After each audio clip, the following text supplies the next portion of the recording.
Lights just starting to fade, the evening's drawing in. My first evening on Farnham Flint.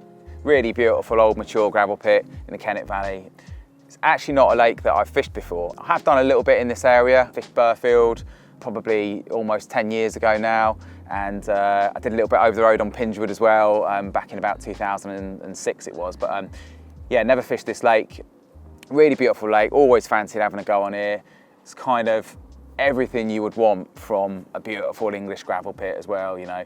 Big, gnarly, overhanging snags, big trees, back bays, completely choked with weed at the moment as well. Crystal clear water, beautiful, rich environment, and some really lovely carp in it as well. So yeah, really excited about having a few nights to spend here. But as it turns out, today's been sort of anything but straightforward. It was an early start this morning, set alarm for 3 o'clock to make sure I beat the traffic and got here nice and early.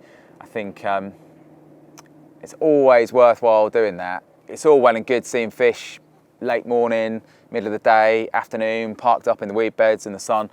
But I think where you see them at first light, feeding, fizzing, sheeting up, really that's where you want to be fishing for them, I think, anyway. So I made a point of getting here as early as I possibly could this morning. I had a really good look round, partly just to familiarise myself with the lake as well, because like I say, it isn't a pit that I've fished before. So just to get a little bit of an idea about what swims covered what water and so on and so forth. And started seeing some bits of activity sort of fairly quick, actually, in a couple of different areas, kind of spread out in some of the open water areas, some really nice big channels in between the weed, and yeah, it was all looking pretty promising. And then started to see some in front of one particular swim over on the bank that backs onto Burfield. Went round probably, I don't know, half an hour in. I reckon had maybe seen 10, 15 fish, maybe, something like that. A couple of shows, a few pushing through the weed, a few big sheets of fizz. Like, it was obvious, you know, there was a good group of fish there. Last thing in the world that I really wanted to do was start chucking leads at them straight away. It was obviously flat calm.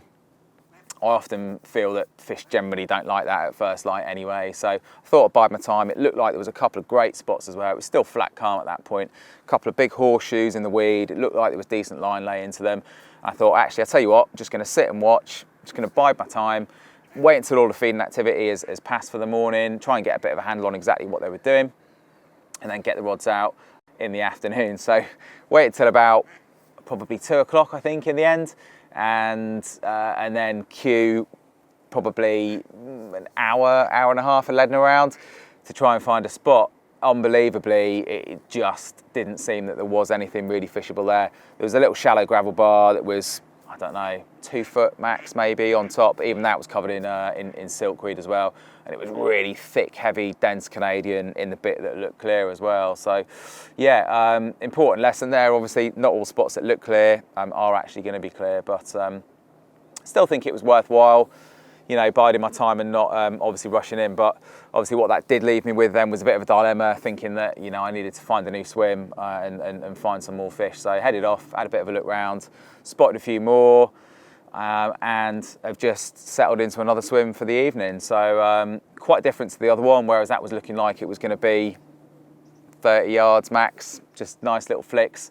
This is sort of looking at being sort of 90, 100 yards, probably, something like that, to quite a small spot. But I have found an absolutely mega spot out there. Absolute crackdown, really beautiful, clean gravel, all kind of nestled up amongst a load of weed, and over towards the out of bounds where there's some buoys and a rope, basically. So it's probably about 15 foot off that, something like that. So yeah, really quite excited about getting the rods out. I'm going to fish 2 out there tonight, and I'm going to put another one, I think, just a little bit shorter and to my left, just off the front of what is a bit of a point, really, actually, where the lake narrows. So hopefully if any come through from one part of the lake to the other, they're going to get funneled through there. So yeah, I've got a couple of rods tied, rigs balanced, all ready to go. So I'm going to get those out. I'm going to give it a decent hit of bait, I think, and see what happens.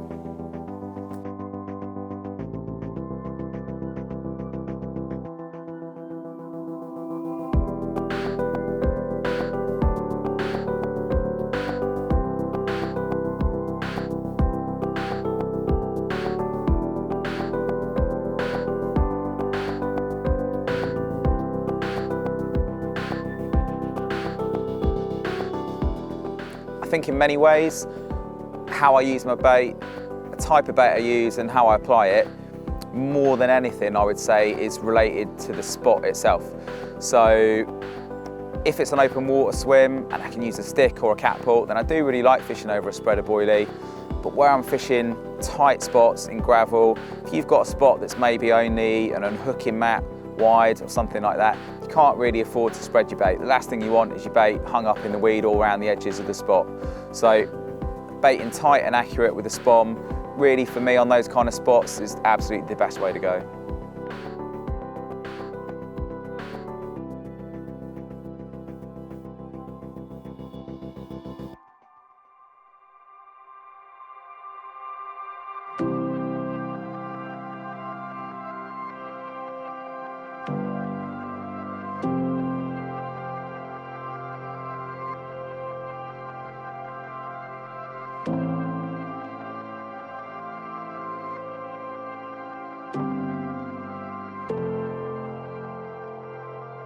You probably hear the factory rumbling into life behind me and some of the trucks beeping as they're reversing. Kind of getting towards late morning now, and if I'm honest, probably kind of getting towards the time where I feel like the chance of a bite has passed. Activity out on the spot has really slowed as well in the last sort of half an hour or so, but from first light, it is absolutely rocked out there. If I'm honest, I was pretty certain that I was going to get a bite, but yeah, as it is, hasn't materialised. That said, you know, it's a tricky pit, this, like no two ways about it. My first morning on the lake as well, so yeah, you know, obviously don't feel too disgruntled that I haven't caught one, but it was a really exciting morning's fishing. Beautiful morning, didn't get the rods out till really late in the end. It was all a bit of a drama, if I'm honest. It's quite a long spot, it's a tight spot as well. It's mega weedy out there, line lay's difficult, so everything was quite awkward. It was a bit of a rush job as well after moving swims quite late from the other spot. So was super happy with the rods in the end. Couldn't have got them out any better. Took a little bit of fiddling around with the clips, the stretching the mono and the braid, and it being a small spot to pinpoint. Really shallow water as well, so much harder to get a really clean positive drop. Probably about 4 foot maybe or something like that on the spot. So that sort of range, it was tricky. But I was super happy with them. Night passed really quietly, and then just as the sun was coming up this morning, really beautiful sunrise. It was lovely, kind of nice broken cloud. It was gorgeous, classic summer's morning, and see a couple of ducks just kind of loitering over the back of the spot. And for a second, I thought, with it being so shallow, sometimes get mallards diving on spots like that. And I was like, oh, the last thing you want is a clumsy mallard, obviously diving on your spot, but quickly realised that they weren't diving. They were just filtering through the bits on top. It's a surefire sign that there's stuff getting kicked up off the bottom. So yeah, got the bins out and had a look, and yeah, straight away could see some little patches of fizz out there. And to be honest, from first light through until about 9:30, maybe something like that, they fizzed all over the spot, spread out. Little patches here, little patches there, couple at a time as well. You know, it wasn't just one fish, and it really did look actually like it was going to build up to a bite. Even see one sloshed out over the top of it, and a couple rocked as well. One that I actually thought I might have hooked. I see it rock, looked down at my rods, and then quickly realised that it obviously hadn't been hooked. But so yeah, I mean, a couple of little concerns. One's the line lay. There isn't really a lot you can do with it. You've got to fish over the banks of weed to get into the spot, and it's too long, I think, really to rake it out properly. So yeah, the line lay is kind of just something just going to have to deal with. And yeah, the other thing is the crayfish. So have been told by some of the lads that the crays can be a bit of an issue on the gravelly spots here. Obviously, with it being my first night, I haven't got any experience of it myself. So sort of bit the bullet last night and thought I'd go with some proper hook baits. So got a krill pop up on one and a faithful little balanced tiger tipped with a little bit of yellow on the other. You know, absolute faith in those things, you know, to get a bite from some of the most difficult waters in the country. So I guess when I wind them in a couple of hours, I'll see whether they're still on or not, or whether I have been crayed and I've just been sat behind unbaited rigs for a couple of hours. And then, yeah, I can consider accordingly. But yeah, I mean, all in all, you know, it was a really interesting morning. Don't think I'll change too much for tonight, but just gonna have to wait and see on that front. Gonna give it another hour or two, I think, just to fish the morning out, make absolutely certain there's no chance of a bite, and then yeah, get them in, have a little reassess, and then get them back out early afternoon, I reckon, something like that.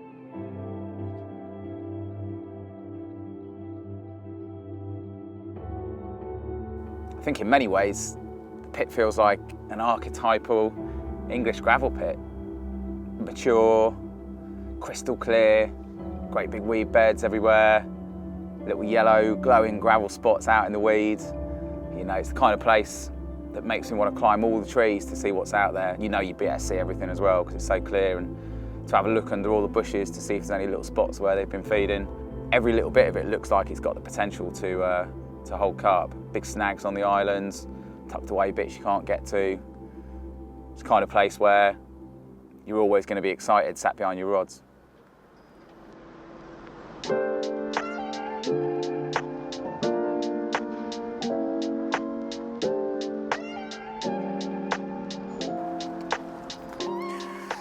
Sorted. All 3 rods ready to go. Evening's starting to draw in now. Light levels are dropping. It's still got a nice bit of cloud cover today as well. It's actually felt like a really, really nice day for it. The forecast was for it to be really quite sunny, quite bright and hot, but actually, as it turns out, it has been a little bit cooler, a bit of a breeze and a bit of cloud cover. So yeah, prospects on that front are looking good, I think. In terms of what I've decided to do with my rigs and baiting for the night, I've actually decided to keep it pretty much exactly the same as it was. I was really quite surprised that I hadn't had a bite this morning. I know it was only my first morning on here, but it had just looked so good out there. I really did feel like there was I should have had a bite. So last piece of the kind of puzzle really for me was winding in. Obviously make sure the rigs are coming perfect. Smell my leads. I always check that my links are still dead straight. If they've gone out dead straight, they should come back in dead straight. And yeah, first one's coming absolutely sweet. That was perfect. No sign of any craze or anything like that, which I was happy about. Picked up the second one that was out on the long spot, out by the rope, gone to wind it in, and it was absolutely solid immediately, just locked in the weed. Held it for 5-10 minutes under sort of pretty much full compression, and finally it's sort of given, and just cranked a big ball of weed in. Wasn't initially sure what had gone on, and then started to sort of piece it all together. I'd had 2 sort of ominous bleeps just before first light, probably about 4 AM maybe, something like that, I think it was. And interestingly, actually, it was 1 bleep down and 1 bleep up. So I'm fishing fairly tight lines on mono, so there's a little bit of stretch out there. Didn't really think too much of it. It was still in the clip, nothing dramatic had happened, the tip wasn't bouncing, assumed it was just a fish passing through, a bit of a liner.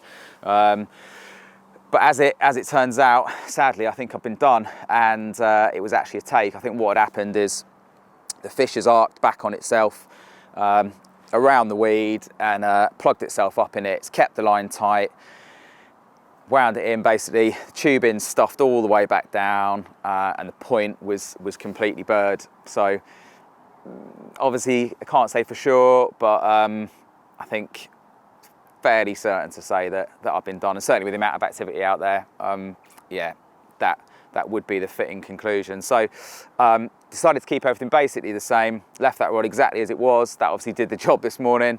I was just a little bit unlucky on that front. The other one I've just switched for a hinge actually, instead of the spinner, where I'm fishing sort of towards the back left of the spot with my left hand rod to give the rods a little bit of a spread because it's quite a small spot. We've seen fish eating up and fizzing around the edges of the spots as well, so I want to fish one quite close to the edge, so I've just gone for a hinge, ever so slightly higher pop-up, just to make absolutely certain that's presented.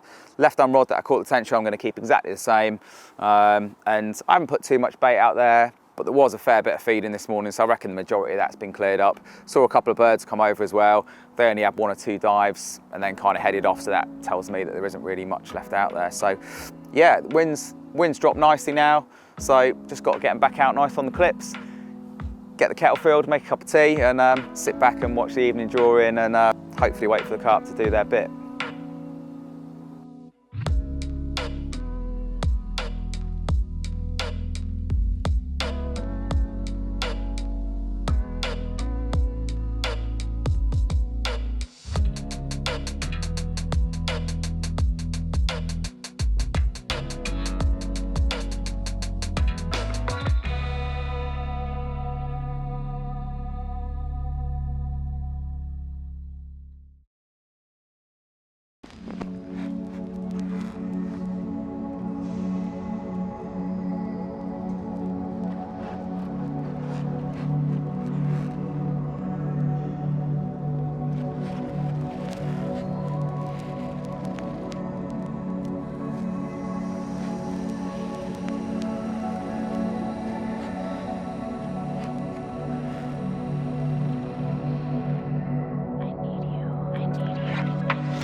Well, look at her. How about that? Absolutely mega mirror. I said it was a little bit much to ask for one on my first morning on a water like this, but amazingly, managed 2 on my second. This one was the first of the brace, just on first light, just the same time everything started kicking off out there yesterday. If I'm honest, I was a little bit worried about the line lay, having 2 rods on that spot. It was tight, weed was pretty heavy, but yeah, I was just gonna see how it went. This one just wallowed in over the top of the weed, kited right as well, which was nice. And yeah, just scooped her up, so that left the other one in play. And amazingly, I hadn't even sorted myself out. 10, maybe 15 minutes later, that one's gone. And did feel like a slightly different fish as well. A little bit slower, a little bit heavier. And yeah, it turned out to be a really, really nice one and one of the real characters of the lake. So I'm gonna get this one back, get the big girl out to show you.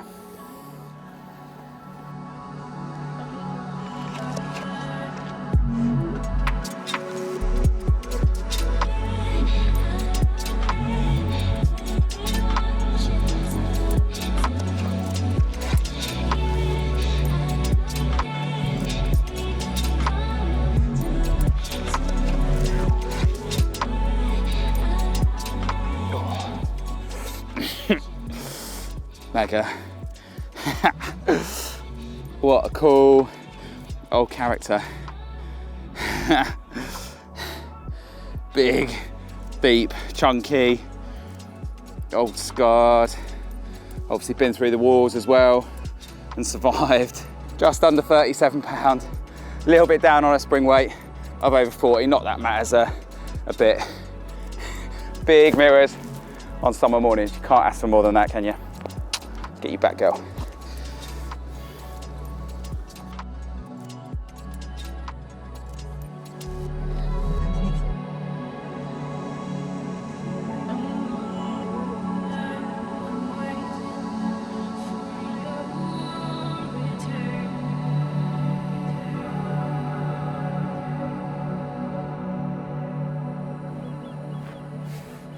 Well, we've got another one on. It's all going off out there this morning. Been sitting watching them fizzing. The rods have gone back out absolutely beautifully as well, so was quietly confident of another chance, but to be honest, 2 felt like a gift, so a 3rd just felt cheeky really, but yeah, we are attached to another one. It's coming quite nicely over the weed. Swallowed in. Managed to avoid the other one as well, which is nice, so that one's still in the game. Just about ready. Come on, girl.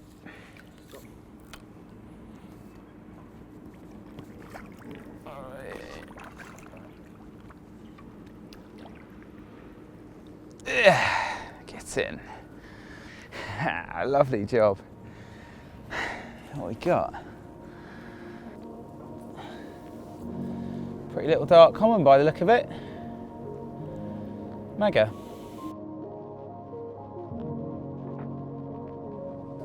Pretty little thing. It's almost blue, isn't it? Core. It's been male, it's rough. He was angry as well. Have a quick look at you. Ace, how about that? Jet black, bristly, rough, angry little male common. Mega.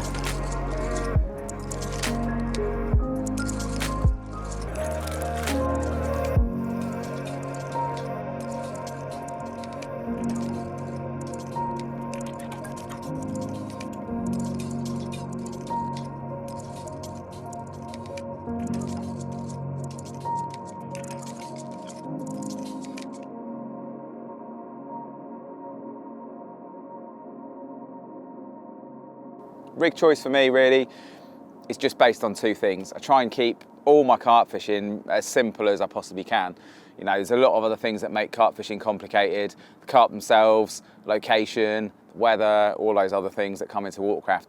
So I just need my rigs to do their job and really to be as simple as possible. So I base my choices pretty much on two things.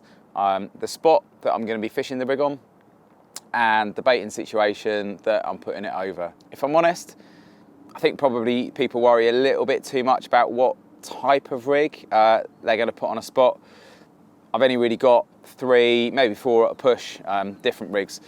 I've pretty much based my choice entirely on the spot itself and the baiting situation that I'm going to put it over. So the spot I've got out here in this particular situation, shallow, rock hard, clean gravel, surrounded by weeds. So there's a couple of things really that I want my rigs to do. I've fished over a mix, it's got some small bits in it, I've got hemp in there, I've got crushed tiger, some whole tigers, but I've also kept a decent proportion of boilie in there as well. I didn't want it to be just made from tiny, smaller bits.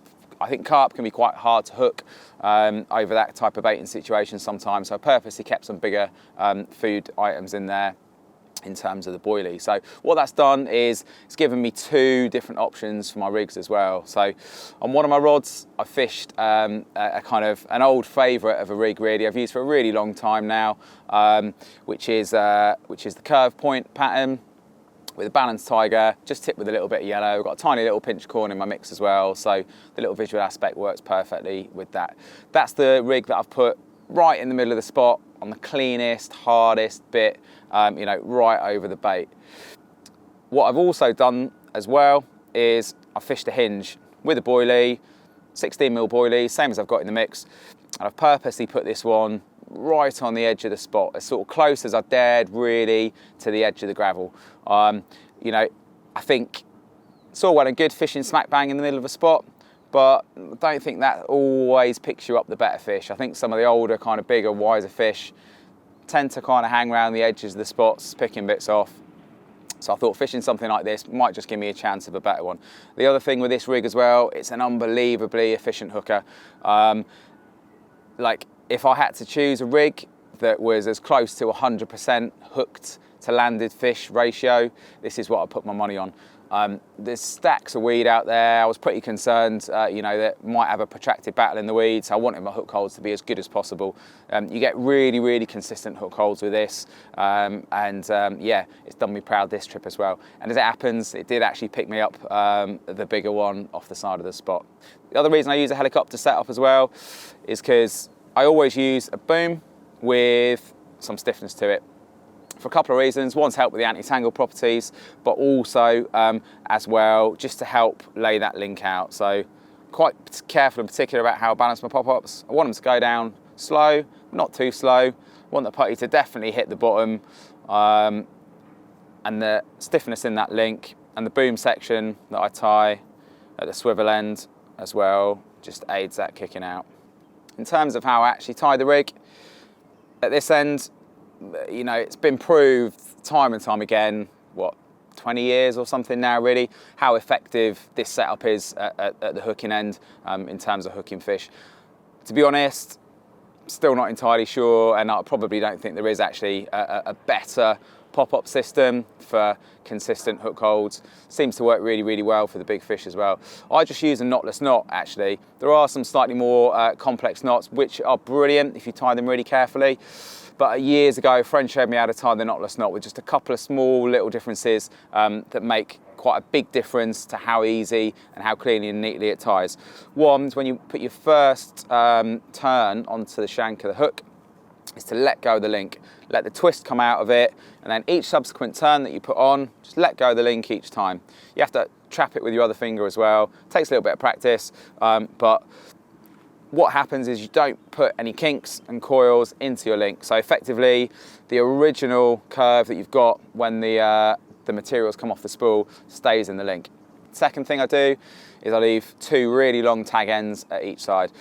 What that means is that you don't have to wrap the bit that's eventually going to become your nice curved little hook section into your hands. You can wrap the end around one hand, and I actually put the top section that's coming out the hook right up into my back teeth. Just moisten the knot with a bit of saliva, and I tighten it as hard as I can. If you've got a nice big long tag in as well, just means that the hook is safely away from your mouth as well, so you're not gonna hook yourself. It beds the knot down so much better than you can just do by hand. makes a massive difference to how cleanly, tightly the knot sits. Works perfectly every time as well, and is incredibly simple. The knot that joins the stiff link to the coated braid is just an Albright knot. It's really simple once you've practiced it. You can determine exactly how long you want the hooking section to be just by putting a fold in there.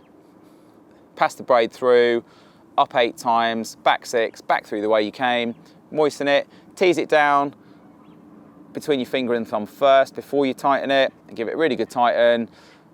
Snip your tag ends nice and tight. I always blob the braid, and that's it, job done. The only other thing that I do is I try and keep this end as neat and tidy and as minimal as I can.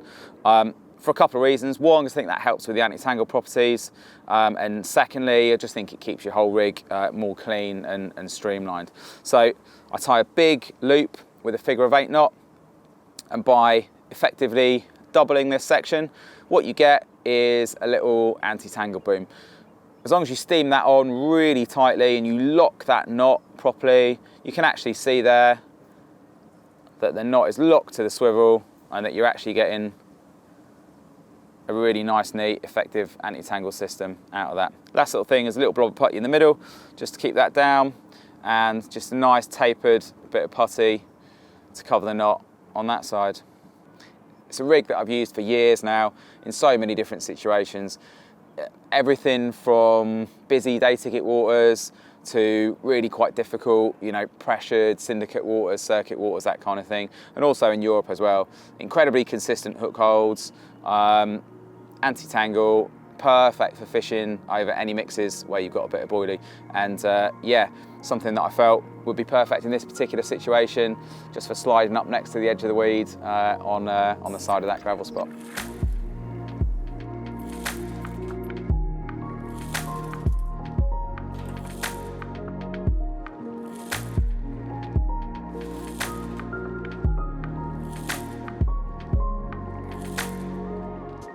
I've always tried to keep my bait choice as simple as possible. It's one less thing to worry about when you've just got a handful of really tried and tested things that you know for absolute certainty work. Through the summer, I like to use really good, high quality fish meal. Krill's always my first choice. I do like to use a little bit of hemp in the summer, good high quality pellet, and I do like a tiger nut through the summer as well. Also like to add just a tiny little bit of corn to my mix, just to add a little bit of something visual in there. And I also really like to add a healthy dose of GLM powder. Amazing ingredient, incredibly pure, big carp love it. It's always worked really, really well for me. And the last thing that I really like to add to my mix, especially pre and post spawning, is a good healthy dose of salt as well.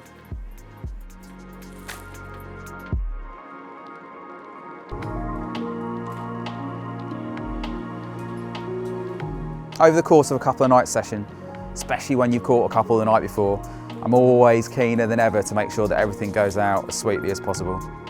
Keeping things as consistent as you possibly can is absolutely vital when fishing really pressured waters like this, especially at range where everything's magnified.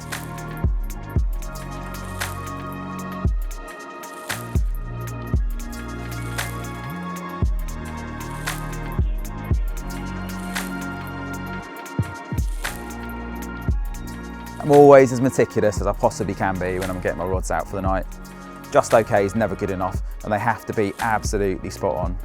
Everything from getting just the right drop to checking my points every time and making the line lay as beautiful and straight and true as I can.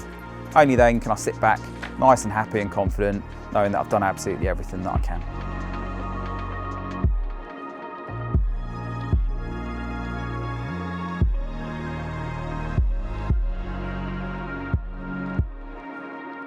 It's a lovely summer's night. I think I've got a good 20 minutes, half an hour of swatting to clear this out before I could go to sleep. But rods went out beautifully this evening. If I'm honest, I am quite hopeful of another chance, especially having already had a couple of bites today. There was certainly a good few fish sat out there behind the rope this afternoon. It's a much warmer day actually today than yesterday. Sun catches that little bit of the lake in the afternoons. A nice little sun trap for them. They know they're safe out there as well. in a way, it's quite nice as well because it meant I could get my rod sorted, knowing really that the fish were kind of well beyond the area. So all went out sweet, nice bit of bait, both rods nice and tight, one just on the edge of the spot, one plumb in the middle. So we get the last few of these cleared out of here, get the mesh down, and yeah, try and get some kip because it's been a long day.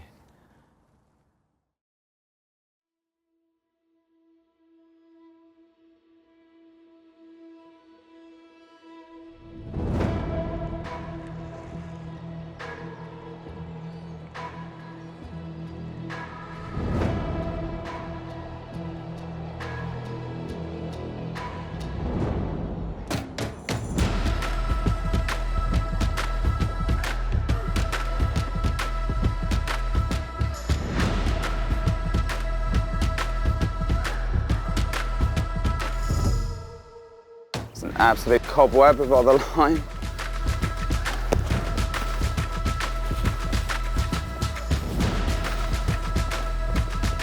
It's in!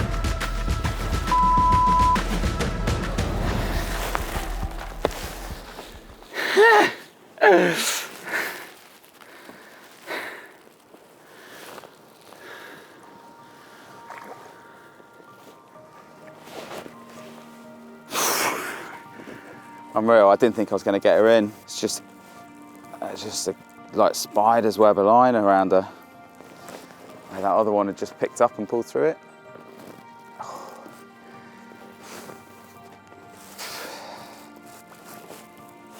can't get out of this. I'm just going to give up now. I'll stay in this the rest of the day. Yes. Oh man. Let's have a look. Can't believe I didn't take a pair of scissors either.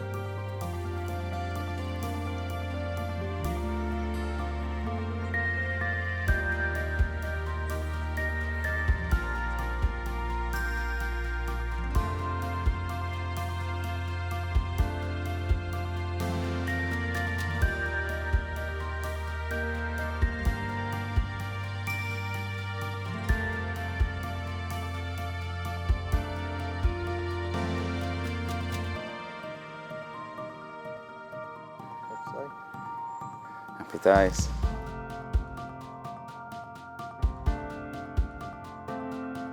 Look at that.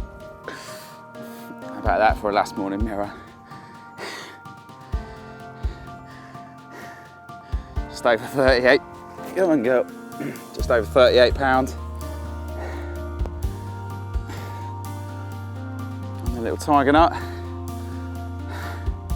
What a lovely carp. Unbelievably, it's actually the biggest mirror in here as well.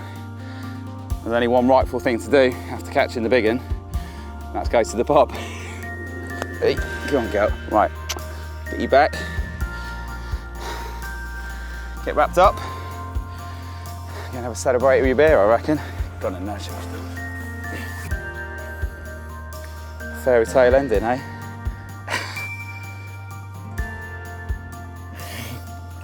Thank you, girl.